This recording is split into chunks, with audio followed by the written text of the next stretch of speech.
Hi, I'm Petra from Lillepin. My brain has about 47 tabs open, and half the time I can't even find where the music is coming from. And for most of my life, I genuinely thought that everybody's brain worked like this. I thought everybody walked into a room and forgot why they were there, started doing something else, and remembered the first thing, then somehow ended up doing a third thing instead. I just assumed that other people were better at managing it than I was. And then, in my early 50s, I discovered something completely by accident, that I had ADHD. And suddenly, a lot of my life started to make sense. So today, I want to talk about something that's happening to a surprising number of women. Why are some of us only discovering ADHD in our 40s or 50s or even later? And what does menopause have to do with it? Now, when I was younger, the signs were actually there. I was forgetful, distracted. I could become completely absorbed in something that interested me, but if something bored me, just forgot it. As a child, I was called things like lazy, dizzy, naughty, forgetful, and unreliable. And when you hear those things often enough, you start believing that there's something about your personality that you need to fix. But I did well at school. I worked. I became a mother. I ran a household. I built a career. I traveled. I managed my life. So ADHD never even crossed my mind. And this is the part of the problem for women. For years, the image most people had of ADHD was a hyperactive little boy who couldn't sit still in the classroom. But girls don't always present it that way. And many women become incredibly good at developing ways to compensate. We make lists. We create routines. We rely on deadlines. We work under pressure. We over-prepare. We find our own slightly chaotic ways of getting things done. And sometimes they can work remarkably well until something changes. For many women, that something is perimenopause or menopause. Hormones begin changing. Sleep can become worse.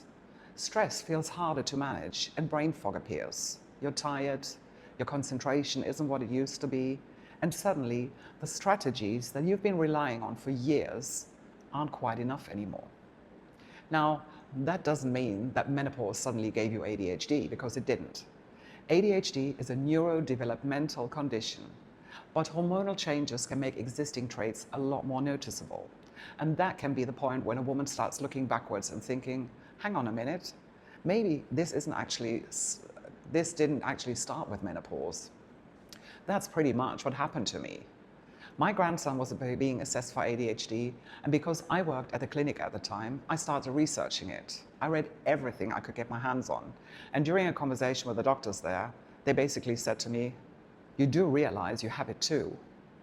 Now, I was completely shocked. Actually, for once in my life, my brain went completely blank.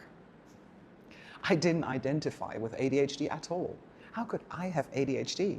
I had managed all my life. I worked, I raised children. Surely somebody would have noticed. But once I started looking backwards, things began falling into place. The procrastination, the racing thoughts, the hyperfocus, the forgetfulness, the emotional sensitivity, the difficulty starting something, even when I desperately wanted to do it. At appointments. Appointments are terrible. If I have an appointment later in the day, my brain somehow decides that I can't possibly do anything beforehand. There might be 5 hours until I have to leave, but apparently the entire day is now occupied. And then there's procrastination. People sometimes assume procrastination means you're lazy, but that's not necessarily what it feels like. I can think about something for hours. I can analyze it, research it, plan it, think about every possible outcome from A to Z, and still not actually start it. Instead, I'll answer emails. I'll organize something. I make tea, research something completely unrelated, and suddenly 3 hours have disappeared. Then eventually there's a deadline, and suddenly I can do the entire thing. Usually while asking myself, why on earth didn't I just do this 3 days ago? Now, another one for me is hyperfocus. If something interests me, time basically stops existing. I can start working in the evening, look up, and realize it's 4 o'clock in the morning. Not because I deliberately decided to stay awake. No, I simply didn't notice the night happening. And then menopause came along and added its own whole collection of symptoms. Hot flashes, fatigue, anxiety, poor sleep, changes in my body. And suddenly everything felt harder at the same time. And that was when I really began looking at the connection between ADHD, hormones, menopause, and the brain. And understanding ADHD later in life changed something very important for me.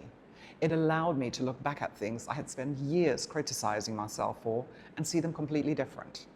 But I also don't want ADHD to become another box. I'm still me, curious, sometimes chaotic, sometimes incredibly focused, sometimes distracted by absolutely everything. Understanding ADHD simply gave me another piece of the puzzle. And perhaps that's the most useful thing about a late diagnosis. It doesn't change who you are, but it can change the way you understand the person you've always been. Now, an important point. Being forgetful, distracted, or overwhelmed during menopause does not automatically mean that you have ADHD. Menopause itself can affect memory and concentration, and so can poor sleep, stress, anxiety, medications, and other health conditions. And ADHD isn't something you should diagnose yourself from a video or an online questionnaire. If you recognize a lifelong pattern that's affecting your daily life, talk to a qualified healthcare professional. But if you reach midlife and suddenly start looking back at your life thinking, oh my goodness, that explains so much, you're definitely not the only woman doing it. I've written much more about my own experience in the full Lillepin article, including some of the slightly ridiculous things my brain manages to do on a perfectly normal day, and I've linked that below. And make sure you watch the next video, because I'm going to explain what we can currently know about ADHD and menopause, and why symptoms like concentration problems, overwhelm, and emotional sensitivity can suddenly feel so much worse. I'll see you there, and don't forget to subscribe.